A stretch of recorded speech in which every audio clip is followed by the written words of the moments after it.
Tango Pro is great for smaller teams, but if your team has grown or your compliance requirements have changed, or you need centralized admin control, it might be time for you to explore Tango Enterprise. In this video, I'll walk you through what's included and help you decide if it's the right move for your organization. Enterprise is for larger organizations that need adoption and process tools at scale, with admin controls, security requirements, and advanced features like nuggets. Enterprise is great for teams that are rolling out new software, onboarding teams, or standardizing process across teams. With Enterprise, you get everything in Pro plus nuggets, which allows you to place your guides right inside the tools where your team is working, so they don't even need to look inside a knowledge base article, which will often end with frustration.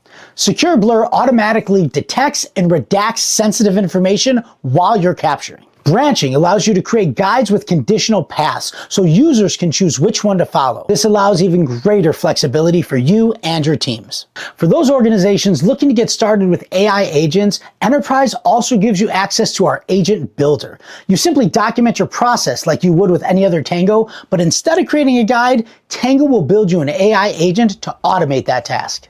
Plus, with Tango Enterprise, you also get subfolders to organize your content, workflow translations in 10 different languages, SSO, user provisioning, centralized workspace management, and white glove customer support with a dedicated customer success manager. Enterprise is for organizations where enabling employees is a strategic initiative. If you're rolling out processes across entire teams or the whole company, Enterprise gives you the controls, capabilities, and security to do it right. If you're considering moving to Tango Enterprise, book a demo with our sales team. I'm Mark, let's Tango.